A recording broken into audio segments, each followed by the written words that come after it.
Hey everybody, I'm Nicole. I'm Melissa. And we are hashtag Pastor Besties. And we are filming on location. We're here in Kansas City, and we have a great interview today. Can't wait. And so we're going to talk to Chris about self-care in body, mind, and spirit. Today on hashtag Pastor Besties. So, I'm so excited to introduce you to my friend Christopher J. Miller. James, yeah. Okay, I knew that. Did you say your full name? Yeah, I just did. Yeah. Is that bad? Well, it's like you just pick like the three most common names you could possibly think of, and then get my name. I just don't want somebody to steal your identity or anything. Don't give them your social security number. We've heard that's a bad thing to do on this kind of thing. I do it on most podcasts. It's actually my Twitter handle. But no. So I've known Chris since the dawn of time, like middle school. We went to middle school and high school together and have been good friends since.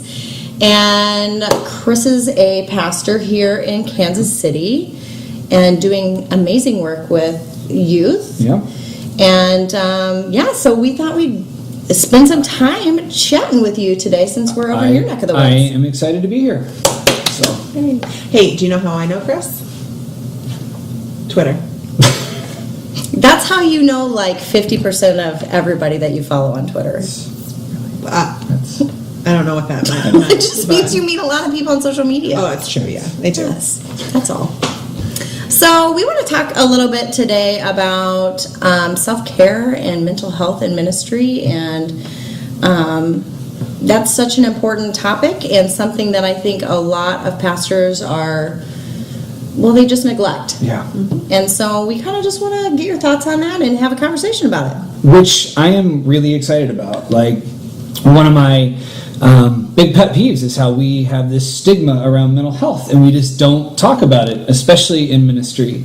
And so I have a big passion for just having open conversations about that. Yeah, well, it's so important because so many people in our congregation suffer with mental health issues, or they have somebody in their lives who suffer with mental health issues, and to neglect it is really negligible.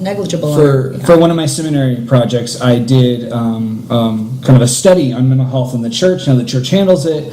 And one of the stats that came out is that on any given Sunday, 90 to 95% of the people sitting in your church is affected by mental illness in some way or another. Either personally or somebody in their life, they're affected, and yet we barely talk about it. And so, yeah.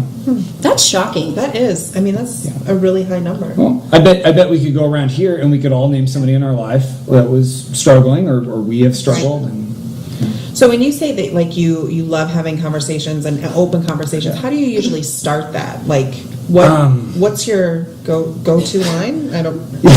Hey, I'm depressed. I just find that it comes out a lot in my own life. I have battled anxiety and at times depression. I've got a little OCD that I wrestle with. And so a lot of times it's just through me telling my own story and being open about that. My wife is diagnosed with bipolar type 2.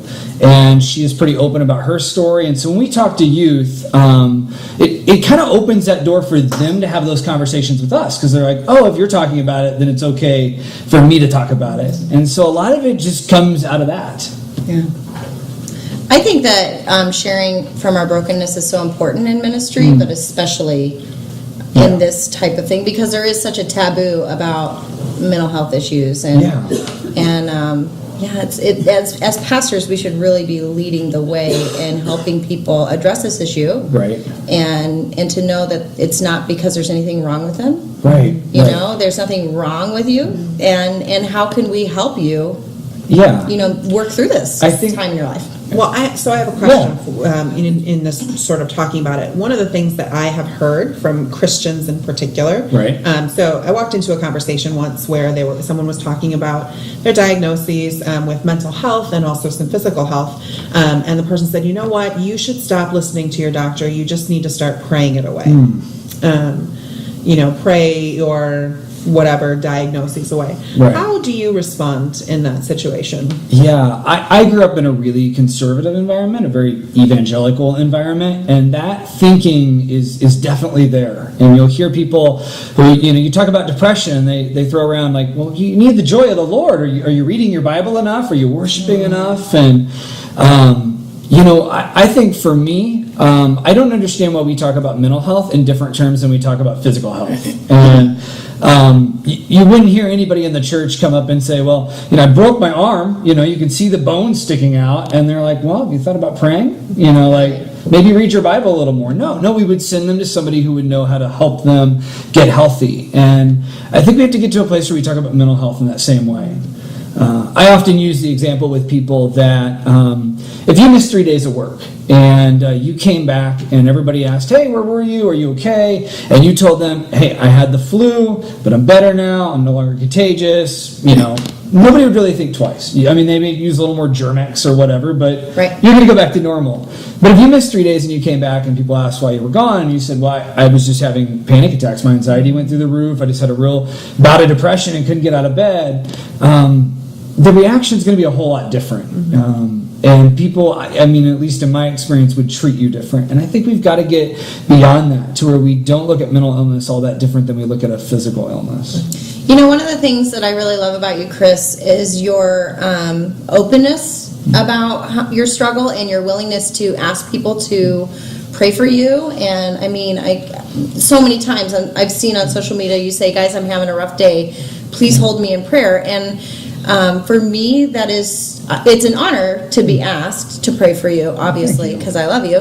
But I just think that sets such a great example for people who struggle with anything, because we don't like to ask for help. That's just how we are, but especially with something that's so taboo. It really helps change people's perception of, I guess Chris is okay with that. Maybe I should be okay with it, Yeah. It's weird because I get responses like that from people who are like, I'm so happy you're so open about it. You're so brave or whatever. And I'm like, no, I was just falling apart and needed help. I just needed you to pray. But I think as pastors, if we can begin to be open about it, it opens that door, especially with youth. You'd be hard pressed to find youth that are not affected themselves or one of their close friends by mental illness. And when we open that door, I think it really opens it up. And I think I always think of it, you go first. Like, if you need me to go first to give you permission to say whatever you need to say or to share something about yourself, I'll go first. I'll be the one to be a hot mess first or whatever it is. Well, to sort of, kind of shift this conversation just a little, but I think it's really related, to talk a little bit about self-care and the importance of self-care, because I think that those two things are probably really connected for you. And I know that self-care is something that most pastors and probably most people struggle with. And so let's talk a little bit about your thoughts on self-care. I'm going to be honest, I feel like a hypocrite here because not always practicing the whole self-care thing. So, but I believe in it. I just don't always do it. I'm a fan of self-care.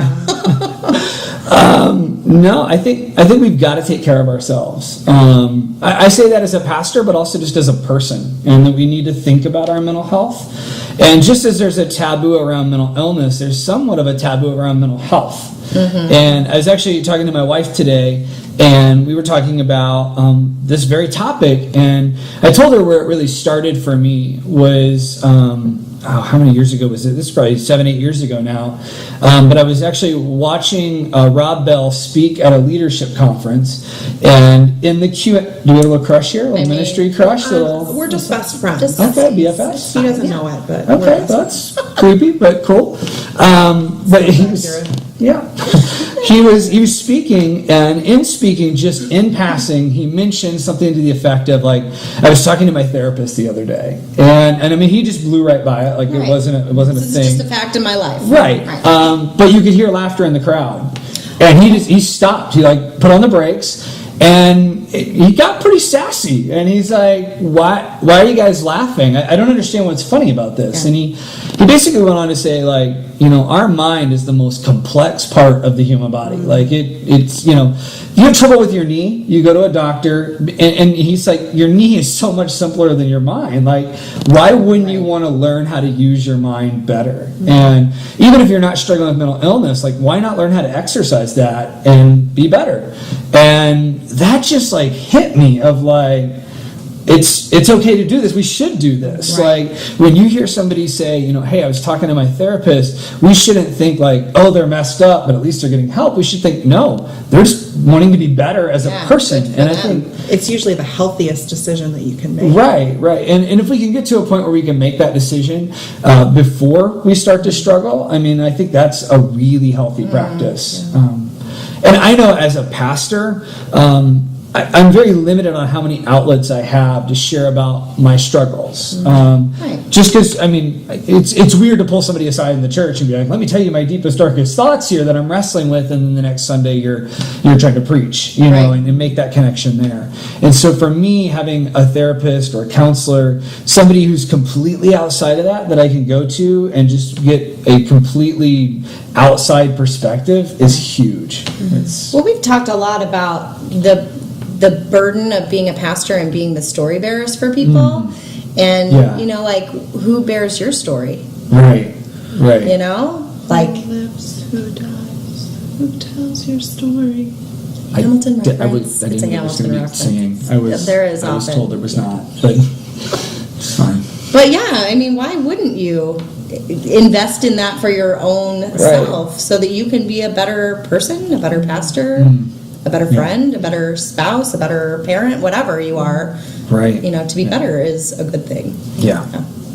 I think one of the challenges, this is going to be one of my little soapboxes here, but is that, the way that our current system is kind of set up with healthcare, and I don't want to get too like political or controversial here, but it doesn't do a good job encouraging mental health. Right. And so, I have nothing against medication whatsoever. I take something for my anxiety. My wife, wrestling with bipolar, does the same, and it's totally necessary. But we have a system that quickly pushes people to that and never considers the rest of treatment as far as therapy or counseling goes. Right. And usually under most insurance plans, that's like a specialty copay, and you got effective therapy is every week or every other week, and you can only go so many times. And right. then they're done And paying so, for it. I think as pastors, we need to be looking for ways to help connect people to those resources, make those more accessible. I love that. That's brilliant. Well, Chris, thank you so much for your time. This is great. Probably talk about this forever. I mean, there's so many other aspects to cover. I guess one of the last things I would say is when I first started seminary, I was going through a rough time, was really battling some depression, and one of my classmates actually pointed me to Psalm 42. And it's a tough psalm to read. I mean, on one hand, he's trying to glorify God, but he also says, tears have been my food day and night. And he asked the question, why am I so depressed? And God, why have you forsaken me? Why am I here? And I mean, you read it, and it's like that's depression. If you've ever dealt with depression, like those verses, you're like, I've lived that out. Yes. But I also found encouragement to know that this isn't a new thing. That people of God, godly, I mean, it's in the Psalms, like, they made the cut, and yet they were still wrestling with this, and they were honest about it. Right. And this isn't a new problem, but God gives us the strength to press on. And how powerful it is to be somebody who can minister to others with that. The psalmist that ministers to you, and you that minister to others, and sharing out of vulnerability, right? Yeah. I love it. Well, thank you guys. Thank you.